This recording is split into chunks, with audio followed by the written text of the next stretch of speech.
안녕하십니까? 세계 경제 동향 브리핑입니다. 지난 한 주 동안 글로벌 경제 지표를 정리해드리겠습니다. 주식시장, 금리, 환율, 원자재 시장까지 지금 바로 시작합니다. 코스피 지수는 전주 대비 192.7포인트 상승하며 3,941.59포인트를 기록했습니다. 코스닥 지수는 전주 대비 23.54포인트 상승하며 883.08포인트에서 거래를 마쳤습니다.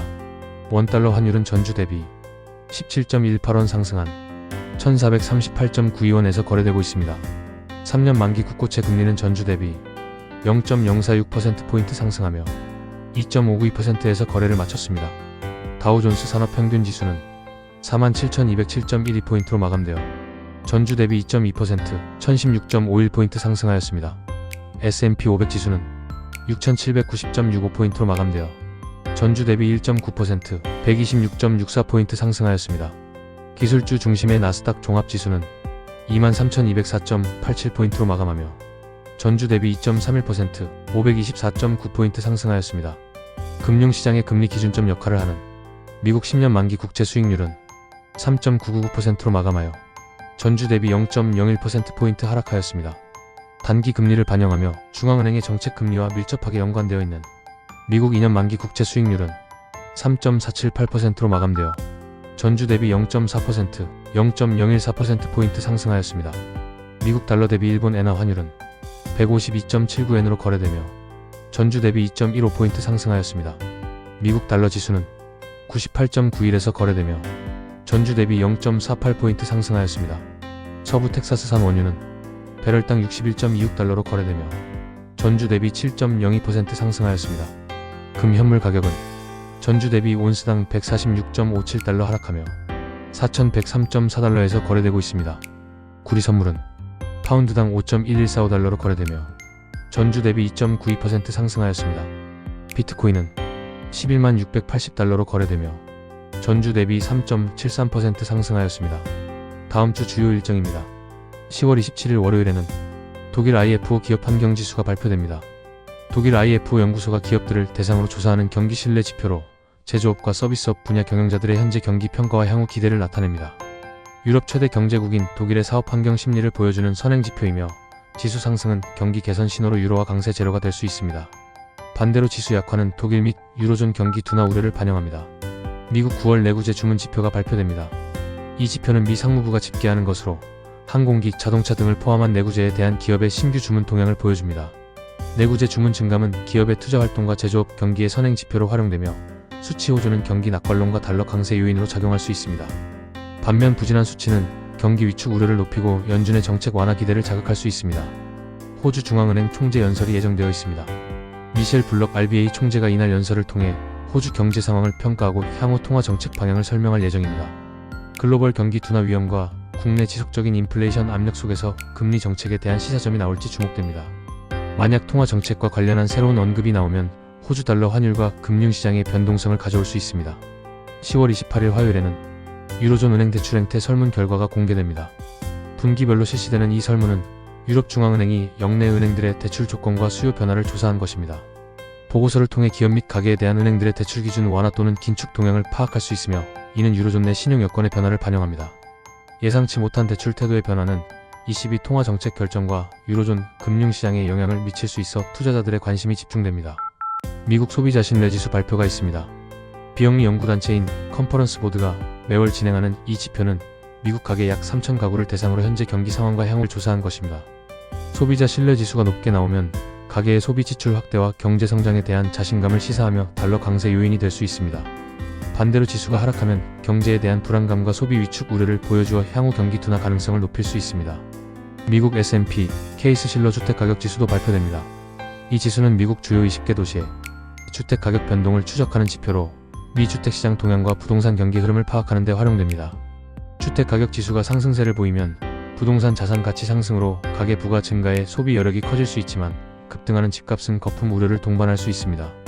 지수 둔화 또는 하락은 주택시장 열기 진정을 의미하며 이는 주택 관련 산업 및 소비 심리에 영향을 줄 것입니다. 10월 29일 수요일에는 호주 3분기 소비자 물가 지표가 발표됩니다. 호주 통계청과 중앙은행이 함께 발표하는 근원 물가를 포함한 물가지표로서 일시적 급등락 품목을 제외한 기조적인 인플레이션 흐름을 보여줍니다.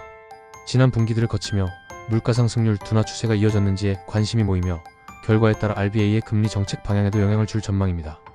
물가 압력이 예상보다 크다면 추가 긴축 논의가, 둔화된다면 금리 동결 또는 인하 검토에 힘이 실릴 수 있습니다. 캐나다 중앙은행의 금리 결정 회의가 열립니다. 캐나다 은행은 높은 물가 수준과 경제 성장세 등을 고려해 기준 금리 조정 여부를 결정할 예정입니다. 최근 캐나다 인플레이션 추이와 경기 상황을 감안할 때 이번 회의에서 금리를 동결할지 여부가 쟁점입니다. 정책 발표 후 이어지는 티프 맥클럼 총재의 발언 내용에 따라 캐나다 달러 환율과 글로벌 원자재 시장이 출렁일 수 있습니다. 금리 인상 기조 유지 시에는 캐나다 달러가 강세를, 완화적 스탠스 시사에는 약세를 보일 가능성이 있습니다. 미국 연방준비제도 공개시장위원회 정례회의 결과가 발표됩니다. 제롬 파월 의장이 이끄는 연준은 이번 회의에서 기준금리의 인상 중단 여부와 향후 통화 정책 방향을 결정하게 됩니다. 미국의 물가 상승률 둔화와 고용 지표들을 고려해 시장에서는 연준이 금리를 동결하고 긴축 사이클을 마무리할 가능성을 점치고 있습니다. 그러나 파월 의장이 기자회견에서 향후 경기와 인플레이션 전망에 따라 추가 긴축 여지를 남길 경우 금융시장 변동성이 커질 수 있습니다. 이번 연준 결정과 발언은 미국 달러와 글로벌 자산 가격에 광범위한 영향을 줄 것으로 보입니다. 10월 30일 목요일에는 일본은행 금융정책회의가 예정되어 있습니다. 우에다 가즈오 총재 체제에서 진행되는 이번 회의에서는 현행 초저금리 기조와 수익률 곡선 통제 정책의 유지 또는 조정 여부가 논의됩니다. 일본의 물가 상승률이 목표를 상회하는지 여부와 임금 상승 추세 등이 고려되어 정책 변화 가능성이 평가될 것입니다.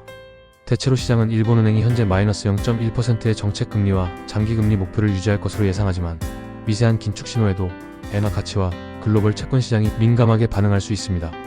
결과 발표와 총재 기자회견 발언은 엔달러 환율 및 아시아 금융시장에 즉각적인 파장을 미칠 것입니다. 미국 3분기 GDP 성장률 속보치가 발표됩니다. 미국 상무부 산하경제분석국이 집계하는 분기 국내 총생산 지표로 분기 중 미국 경제의 성장 속도를 보여주는 핵심 지표입니다. 지난 2분기까지 경기 흐름을 이어받아 3분기에도 견조한 성장세를 유지했는지가 관전 포인트입니다. GDP 성장률이 예상을 뛰어넘는 강한 수치를 기록하면 연준의 긴축 기조 장기화 가능성이 거론되며 달러와의 상승 압력을 줄 수 있습니다. 반대로 성장률이 저조하면 미국 경기 둔화 우려가 부각되어 연준이 조기 금리 인하를 검토할 수 있다는 전망이 나올 수 있습니다. 유럽중앙은행 통화정책회의에서 기준금리 결정이 이루어집니다. 라가르드 총재가 이끄는 ECB는 유로존의 둔화된 경기와 물가 상승률 둔화 추이를 고려해 이번 회의에서 금리 동결 여부를 판단할 것으로 보입니다. 지난 회의들에서 연속 인상을 단행했던 ECB는 현재 주요 정책 금리를 역대 최고 수준에 근접시켜 놓은 상황입니다.